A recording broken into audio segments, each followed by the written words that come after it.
Shalom, call Halayim La Yahweh Bahasham Yahweh Shai Bahasham Rachakwadash. Double honors unto our apostles and notice a great millstone that rule well. Much peace and blessings to all you sinners of Akim out there that's pushing this 100% truth with all sincerity, faith, and with charity. This is your brother Ash from the Great Millstone Miami Camp, coming back with another lesson through the spirit and power of Yahweh Bahasham Yahweh Shai Bahasham Rachakwadash. And in this lesson, I want to do a quick commentary on this video that was posted, by GMS Adawan Ratazar 2, which is the brother Nahalia from Orlando, and he put up this video. It says Edomite seeks mercy for future judgment, and I'm just gonna play this video and do some commentary, bring out some scriptures, man. These devils, they got a lot of nerve. They got a whole lot of nerve, man. Check this out. I understand that in a few generations from now, people that look like me will serve your tribe. Okay. Does that make sense? Yeah. Because Africa. I know we have differences. Right, okay. We have differences, but I see that. And I just want to ask you guys politely to not be as oppressive as we were. That's all I ask. Whenever we had the rule. You're right. We're ruling over you. That's right. Okay. Not to be oppressive as you were with us, as you see Now what the y'all thing done. is, if you guys are, I don't fucking blame you. Pardon the French. Right, okay. You see that? You see this devil, man?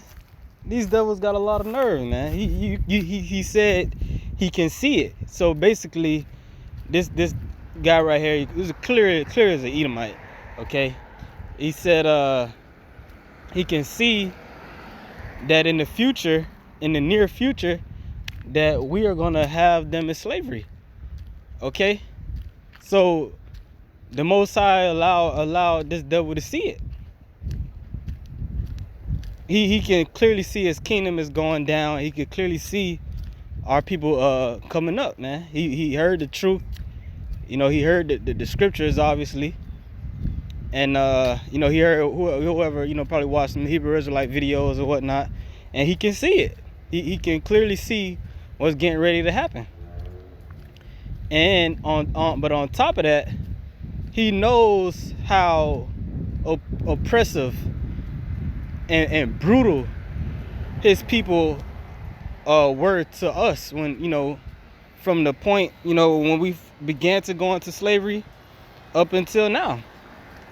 And they're scared, man. They're scared. He's scared because he knows in his spirit that when the tables is turned, we're gonna do them just as bad. And according to the scriptures, the scripture said we're gonna give them double. So no, we're not gonna be as oppressive as you were. We're gonna be more oppressive, and we're gonna do it according to the scriptures. But that's just the nerve of these devils, man. Don't be as oppressive as we were, but if you do, I understand. Of course you understand. You already know. And the scriptures say, man, that's how these devils will operate. He clearly he knows that it will be just if we do him just as bad. That's equal, right? That's fair, right? But yet he doesn't. So Esau can see the judgment coming, but he don't want the judgment. That show you the spirit, the true spirit of Esau. They understand that, these, especially these American Edomites, they want to say they're all about justice and equality and but it's clear that they're not really about that. If they was really about justice, they would say, hey, well, whatever happens gonna happen. You gonna do us as bad as we did y'all, or that's what's fair. You see? And the scriptures tell us that's how these devils will be in the last days. So I'm just gonna get a couple scriptures and close it out. This is the book of Sirach, chapter 12, Ecclesiasticus chapter 12 and verse 10. Never trust thine enemy, for like as iron rusteth, so is his wickedness. Okay, so the scriptures tell us to never trust our enemy. And this is talking to the whole nation of Israel as a whole, okay? So all Israelites have a common enemy, which our enemies are the other nations. But our top enemy is Esau, Edom, the so-called white man. Just let's look at the history of what they've done to us. Going all the way back to the beginning, man. Going all the way back to Cain. Slew his brother. Came back as Jacob and Esau, tried to do it all over again. Okay, but Jacob supplanted him. And then as we became nations, then their nation has been coming against us ever since. All right. And now we are today, 2021. You got a lot of these so-called Negroes, Latinos, and Native Americans who are the true Hebrew Israelites, thinking that this man is their friend, thinking that this man is nice, that he's friendly, he's nothing to beware of, he's nothing to take good heed of. Okay, and these devils, they know that, and they can sense when a Jake is in the spirit of wanting payback, wanting revenge, or is about letting things slide. Oh, you got a lot of Jakes in that spirit. Oh, that was years ago. Slavery was years ago. Let it go. And the devil, he loves people like that. He loves niggas like that. Okay, but when he comes across Hebrew Israelites, especially those of us what they call one Westers, okay, that know about Esau and know who Esau is and the written judgments of Esau, Edom in the scriptures. They know that we ain't them dudes. We ain't them type of guys. Okay, so that's that, and they know we got the truth. So he wanna come up and creep up. But the scriptures say never trust thine enemy. Never, on any circumstance. Verse 11, though he humble himself and go crouching, and that's exactly what that guy was doing. He was trying to be humble. He was actually crouching. If you look at the video, he was kind of like bowed down a little bit. Okay, the scriptures say though he humble himself, so even though, okay, and go crouching, yet take good heed of him, meaning watch him. Don't drop your spiritual guard. Keep your guard up around this guy, okay? And beware of him, and thou shalt be unto him as if thou hast wiped a looking glass, okay, like a magnifying glass, and thou shalt know that his rust have not been altogether wiped away. So you gotta examine, you gotta peep game. You gotta examine these devils. You gotta keep them under high scrutiny, if you will.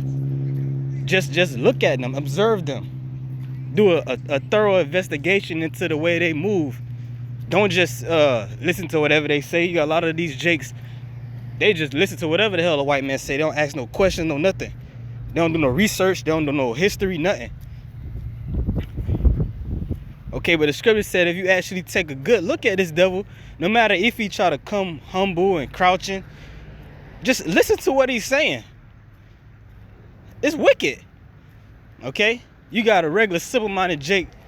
You got certain Israelites that will say, oh yeah, we'll take it easy on you, Esau. A lot of our people still love this man. They love their oppressor. Okay? But the scripture saying, thou shalt know that his rust have not been altogether wiped away, which the rust is that wickedness. And once any metal starts to rust, that's it. It's gonna rust. It's gonna rust till it's you can wipe off the rust. But if you look at it with a magnifying glass, you can see the rust. The rust is still there. And that's Esau, man. He will never change. He will always be the wicked. That's his nature. Even when faced with that's why the scriptures say in the land of upright, They shall do unjustly, roughly paraphrasing. That's why after 1,000 years of slavery, we're gonna exterminate them. Because they can't get right. They will never get right. Okay? Verse 12, set him not by thee, lest when he have overthrown thee, he stand up in thy place. Right. Okay, that's Esau. They smile in your face all the time trying to take your place. That's Esau. He's a serpent. And he's not to be trusted. Neither let him sit at thy right hand. I mean, don't be friends with this dude. Lest he seek to take thy seat, and thou at the last remember my words and be pricked therewith. Right, because he's a serpent. He's a devil. And he's going to try to bite you and inject you with that poison. That's his nature. Verse 13, who will pity a charmer that is bitten with a serpent, or any such as come nigh wild beasts? So one that goeth to a sinner and is defiled with him in his sins, who will pity? Right. A lot of our people, they trust in this devil. This devil is talking about he cares about your health and your safety, and they're taking all these things that this man is giving them, and they're dropping dead. Okay. And the scriptures tell us that his words were smoother than butter, but war was in his heart. This is Job chapter 20 verse 10. Okay, and this is prophesying of Esau. It says, his children shall seek to please the poor, and his hands shall restore their goods. And this is talking about the latter day Edomite.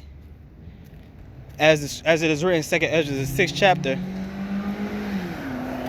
Esau is the end of the world, and Jacob is the beginning of it that followeth. So towards the end of Esau's rulership, he's going to be in this. He can see it, right? The scripture tell us in Revelation in 12th chapter, the devil shall come down with great wrath, because he knows that he have but a short time. So if this low-level devil can see, how much more these higher elite devils?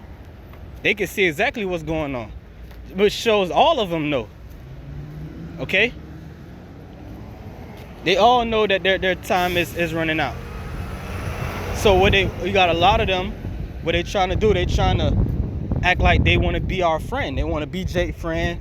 Oh, they want to give Jake stuff, and because it's not because they truly care about you. It's just they want to avoid judgment. They want to escape judgment. That's it. His bones are full of the sin of his youth, which shall lie down with him in the dust. Right, that same devil that was up there, begging for mercy. You already know he hate niggas. He hate Jake. He's a devil. He done did all type of wickedness. Probably, you got Jake's on his job that he done screwed over. All type, Who knows what? Ain't no telling what that devil was done. But that's the mind of these devils. That's their mindset. Okay, his bones are full of the sin of his youth, which shall lie down with him in the dust. Talking about Esau. He got sins going all the way back as Cain, as the serpent in the garden. They got a long track record of wickedness. And they got to pay for that. Verse 12, though wickedness be sweet in his mouth, though he hide it under his tongue. Right, meaning what? They hold back what they really want to say. They really want to curse you out and say, man, fuck you, nigga, do. You know what I'm saying?